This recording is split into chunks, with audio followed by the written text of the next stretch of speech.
Apa ni Ustaz? Memperjuangkan bangsa Melayu ni. Dalam ceramah saya sebut Indonesia, orang-orang Indonesia ni cerita tu Kak Limah ni. Orang Indonesia kalau enggak ada ilmu lidah takkan sampai ke Gunung Everest, kata dia. Orang Indonesia kalau nak bergaduh sesama orang Indonesia, biarkan bergaduh pilihan raya, tunjuk perasaan, bawa bendera. Kerana yang menangnya tetap, yang jadi presidennya, bapak presidennya tetap orang Indonesia.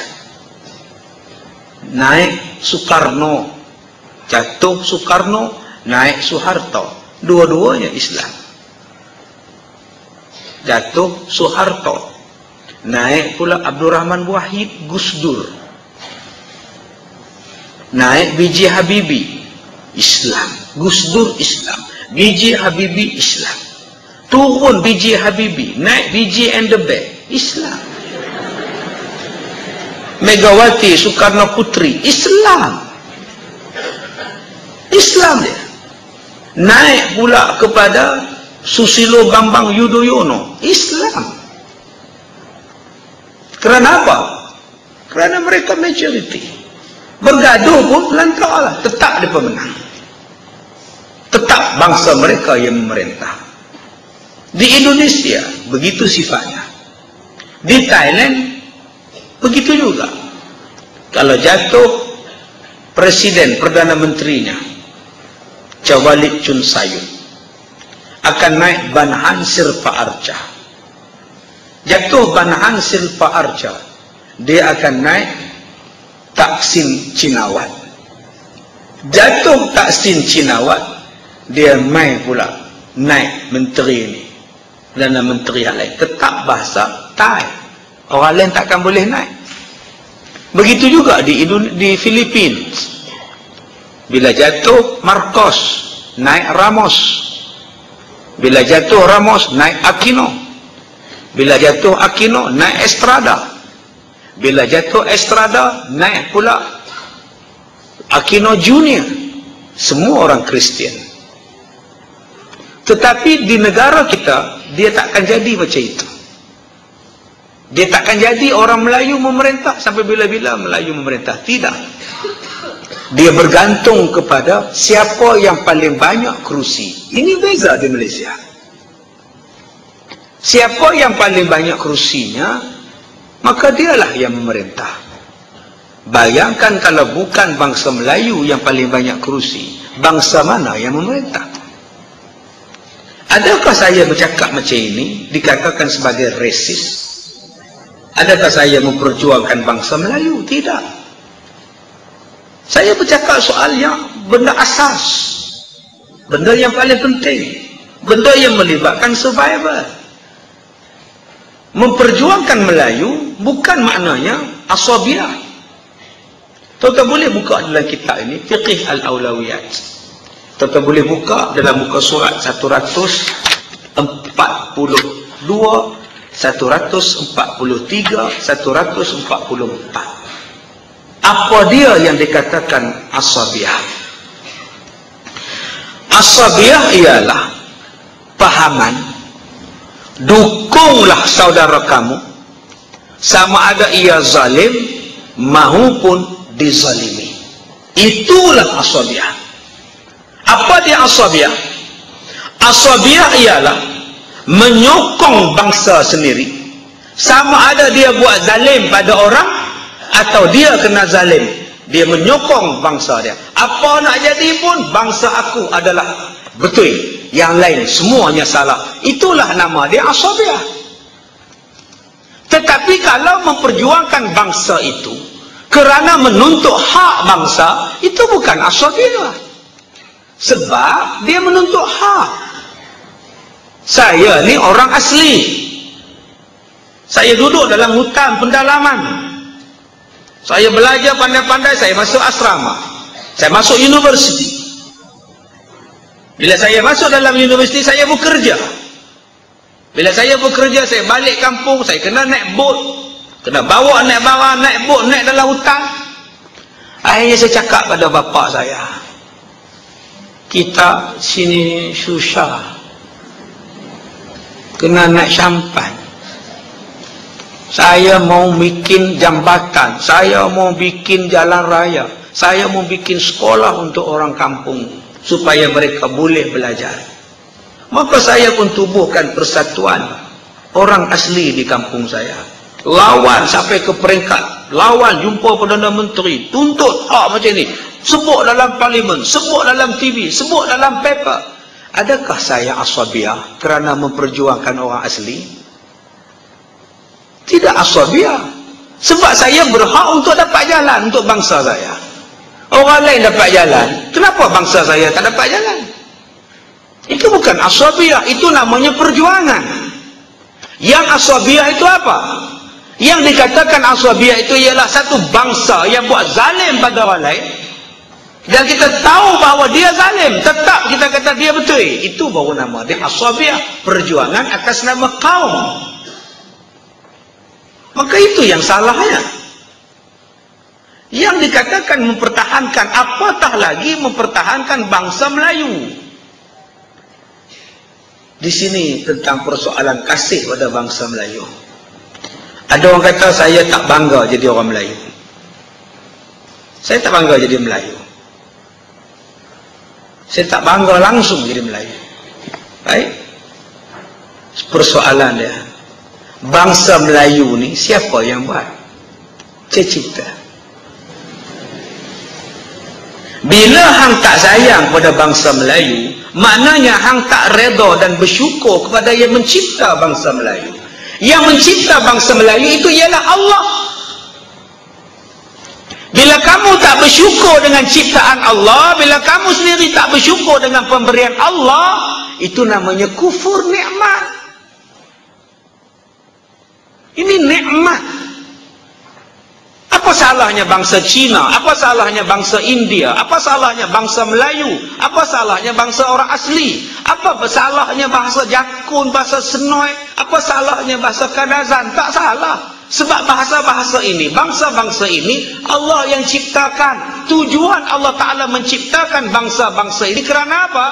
Lita'arafu, supaya kamu saling kenal mengenali, supaya kamu saling berkenalan di antara kamu. Hari ini kita boleh kenal. Oh, yang mata sepek, oh Korea. Oh, yang putih kuning itu Jepun, pendek-pendek di jalannya. Oh, yang mukanya 4 segi ni siapa? Oh, Korea Utara. Oh, yang badan tegak ni apa? Mongolia. Kita boleh kenal. Oh, yang metalik ni apa? Afrika. Oh, yang hidung mancung ni apa? Hindustan. Oh, yang badan besar ni apa? Eropah, orang putih. Oh, yang badan pendek-pendek ni apa? Orang Melayu. Kan senang, tuan-tuan. Senangnya kita sekarang. Semua yang ada sini, semua bangsa Melayu. Sebab kita kenal bangsa Melayu tu apa? Gelap, sawa matang. Badan tak besar sangat, tak kecil sangat. Semua kenal. Apa salah bangsa Melayu ni? Allah yang buat. Apa salah tuan-tuan sayang pada bangsa Melayu? Allah yang buat. Istimewa pula Melayu di Malaysia. Syaratnya, bila dilahirkan, syaratnya mesti Islam. Melayu kalau lahir di Malaysia, mesti Islam. Maknanya, kalau tuan-tuan mempertahankan bangsa Melayu, secara tak langsung tuan-tuan juga mempertahankan Islam. Di mana salahnya? Tunjukkan di mana salahnya mempertahankan bangsa Melayu. Menuntut hak orang Melayu, menuntut hak diskaun 5% untuk beli rumah. Itu memang tanah kita. Sebab ada orang kata, pasal apa untuk Bumi Putera dapat 5%? Kenapa yang lain tak dapat 5%? Ini penindasan. Penindasan, pasal apa penindasan? Bumi ni bumi orang Melayu asalnya. Namanya pun tanah Melayu. Dan benda itu termaktub dalam peraturan, termaktub dalam perlembagaan. Dan kalau tuan-tuan pergi ke mana-mana pun, hak peribumi, hak asal penduduk negeri itu tetap dipertahankan. Tuan-tuan pergi ke Indonesia, Ada tak orang-orang luar yang datang duduk di Indonesia boleh membeli tanah di Indonesia? Tak ada. Malah nama pun mesti ambil nama Indonesia. Walaupun kamu bukan bangsa Indonesia, tapi bila kamu beranak di Indonesia, kamu mesti pakai nama Indonesia. Yang terlepas Lim Swee King, dia seorang terlepas. Yang lain semua hang bukan bangsa Indonesia, tapi hang lahir di Indonesia mesti nama Agus Budiarto. Kamu tak boleh nama yang pelik-pelik, mesti ambil nama ini. Kalau nak kira tuan-tuan, lagi dahsyat Indonesia. Mengundi pun tak boleh, sebab kamu bukan lahir keturunan kamu di sini, kamu pendatang. Mengundi pun tak boleh. Tapi Malaysia ni sangat bagus, istimewa. Mereka bukan setakat boleh mengundi, nak jadi calon timbalan Perdana Menteri pun boleh, nak jadi ketua menteri pun boleh. Padahal kamu datang kemudian. Ini adalah sifat keterbukaan bangsa Melayu, sifat keterbukaan. Tetapi janganlah cuba nak mengambil sesuatu yang telah menjadi hak mutlak orang Melayu. Kalau hak mutlak orang Melayu ini pun kamu nak ambil, sedangkan kami orang Melayu sudah banyak berkorban untuk kamu, ini benda yang tidak betul. Kita sudah tidak mempertahankan hak kita. Ini sebab setengah orang dia kata kita kena hapuskan hak-hak orang Melayu. Kalau hapuskan hak-hak orang Melayu, cuba tuan-tuan pergi hak negara Arab. Saya baru balik pada negara Arab. Tuan-tuan tahu, sahabat saya beranak di negara Arab. Dia kena bayar RM26,000 bersalin di hospital. Saya tanya pada orang, kalau orang Arab berapa sen kena bayar? Dia kata tak kena bayar banyak tu, kena bayar kos dalam $1,200 itu je. Pasal kau yang banyak sangat bayar RM26,000? Sebab saya ni orang luar, saya ni orang luar, mai duduk kerja di negara Arab, saya tak dapat keistimewaan. Kalau begitu orang Arab itu maknanya asabiah lagi kuat. Kenapa kita tak kata orang Arab itu asabiah? Oh, mentang-mentang hang bukan Arab, hang kena bayar. Saya jumpa dengan satu DO, saya minum dengan dia. Isteri dia bawa pergi umrah.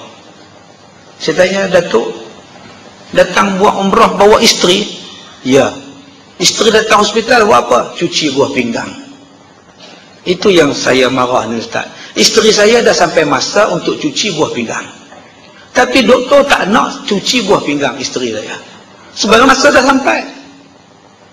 Dia suruh pergi besok, disebut bukrah, besok. Pergi besok pun dia kata bukrah lagi. Saya bawa kawan saya, tolong settle benda ni, baru boleh cuci buah pinggang. Sebab apa? Sebab hang bukan orang Arab. Itulah nama dia asabiah. Adakah benda itu berlaku dalam negara kita? Tak berlaku. Pergi hospital, siapa pun dilayan dengan sama rata. Siapa pun dilayan dengan sama rata.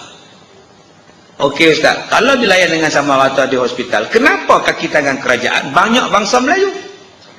Jawapan dia sebab orang Melayu paling ramai. Memang layaklah orang Melayu dapat jawatan banyak. Orang Melayu itu jumlahnya katakan 60%. Maka orang Melayu lah yang paling ramai untuk dapat jawatan. Kalaulah dibagikan sama rata 30, maknanya orang Melayu takkan dapat kerja banyak. Dia mesti bagi mengikut posisi kaum. Banyaknya kaum, banyaklah jawatan dia. Tiba-tiba kaum yang sikit nak supaya bilangan dia sama banyak dengan kaum yang ramai. Ini satu ketidakadilan.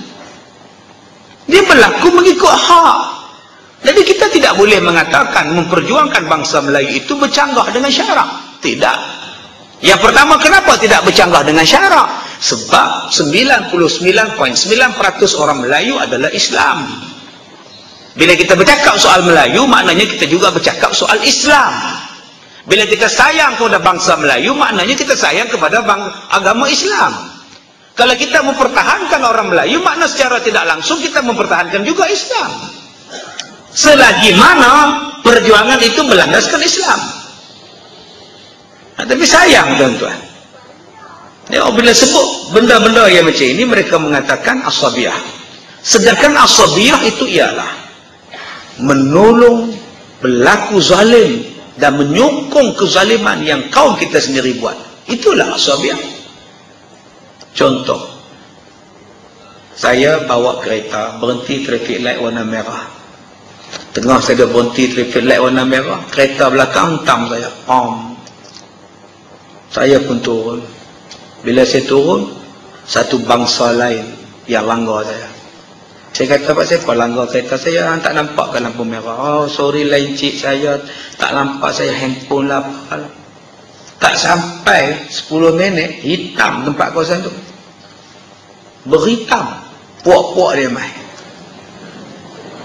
Menung kita, tuan-tuan. Tuan-tuan pernah berlaku tak situasi macam ni? Sak je main lah. Jatuh kita pula salah. Apa saya you tak ada black? Apa saya lampu dulu tak ada black? Tak ada brek-brek. Apa lampu merah pun dah lama dah. You tak ada tekan brek. You lepas brek, dia tak ada nampak lampu brek. Baik, jatuh kita pula salah lah. Jatuh menang pula budak langgar kita ke belakang.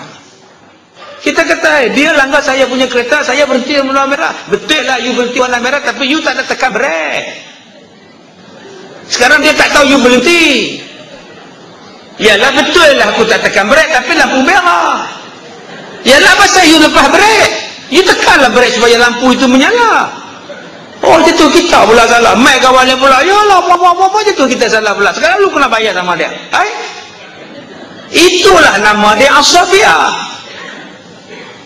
Sepatutnya, walaupun hang satu bangsa dengan aku, tapi hang salah, pasal hang langgar kereta dia. Itu bukannya asabiyah. Hang salah, hang langgar kereta dia. Apa encik, kita satu bangsa pun masuklah belah saya. Tak, aku tak boleh masuk belah hang. Pasal hang salah, hang langgar kereta dia. Asabiyah itu apa? Tak apa, kita geng, kita pribadi. Itu baru nama asabiyah. Adakah orang Melayu bersifat macam itu? Orang Melayu tak bersifat macam itu. Polis Melayu tidak bersifat macam itu. STRM Melayu tak bersifat macam itu. Siapa yang buat salah, jalan. Siapa yang buat salah, ke dalam. Tak. Ini. Jadi kita tidak mengatakan bahawa ketidakadilan berlaku. Kita tidak mengatakan bahawa kezaliman. Siapa yang salah, tetap salah. Tapi sayang hari ini, cuba tonton tengok. Kalau bangsa Melayu yang buat salah, pompang kena. Tapi kalau jadi kepada bangsa mereka, diam, tak kata apa. Jadi adakah kita bangun bercakap supaya hormat kepada kami, supaya berikan hak kepada kami? Adakah itu dikatakan bahawa kita ini asabiyah ataupun fasis ataupun resis? Ini tuan-tuan ni kena faham. Saya bangga jadi orang Melayu. Sebab apa saya bangga jadi orang Melayu? Sebab saya dilahirkan sebagai seorang Islam. Syukur pada Allah Ta'ala, aku ni jadi bangsa Melayu. Akhirnya aku Islam. Tak payah nak cari Islam, lahir Islam. Kalaulah aku lahir sebagai bangsa Siam, agak-agak aku ni sedang pakai Sami nama bala botol. Kenapa tak jadi hamba yang bersyukur? Syukurlah tuan-tuan, kita ni jadi orang Melayu. Orang yang penuh dengan kelembutan, orang yang penuh dengan sopan santun, tinggi bahasa, tinggi budaya, orang yang sangat penyantun, orang yang penuh dengan penghormatan, orang yang rajin memaafkan orang. Sifat-sifat orang Melayu tu banyak dekat dengan Islam. Sifat orang Melayu tu dekat dengan perangai sifat orang Islam. Orang Melayu rajin senyum, Assalamualaikum. Bukankah Nabi suruh senyum? Orang Melayu ni kalau datang rumah dia, tak ada pun air kosong jamu ke orang. Bukankah Islam suruh jamu? Tuan-tuan cuba pergi tengok dengan bangsa lain. Ada dia jamu, tuan-tuan? Orang Melayu penuh dengan penghormatan. Kalau orang datang ke rumah dia, dia masuk dalam bilik tidur, dia cari baju lain. Dia tak pakai pelekat baju dengan panau tu nganga tu dah. Isteri dia cubit lelaki dia, abang dia pakai baju ni orang nak mai, dia ambil baju Melayu, serolong. Ini sifat orang Melayu. Punya dekat dengan agama Islam. Cuba tengok orang Melayu penuh dengan makan. Makan, bertunang makan, menengok makan, dengan tu belanja makan, dengan tu cincin makan, akad nikah makan, lepas akad nikah makan, kenduri kahwin makan, lepas kenduri kahwin nak ngira periuk belanga punya mangkuk makan lagi, nak ngira sudu hilang berapa pun kena buat behon. Subhanallah. Bukankah itu dekat dengan budaya Islam? Masya Allah. Di mana salahnya sayang kepada bangsa Melayu? Di mana salahnya? Tidak ada salah. Lain kalau bangsa Melayu itu ialah bangsa yang mengamalkan benda-benda khurafat. Sekarang ni tuan-tuan, mana ada kita bangsa Melayu mengamalkan benda-benda khurafat? Kita buang perhabis dah. Islam datang membersihkan kita. Islam datang menyucikan kita. Sebab itu, antara Melayu dengan Islam, mana yang kita nak letak di atas? Islam kita kena letak di atas. Islam kita letak di atas. Betul kita sayang pada bangsa Melayu, tetapi yang kita perjuangkan ialah Islam. Kerana Islam itulah yang menjadikan semua bersaudara. Tetapi tak salah sayang pada bangsa Melayu, tetapi perjuangan yang asasnya ialah memartabatkan Islam. Yang tu asasnya. Jangan lupa di situ.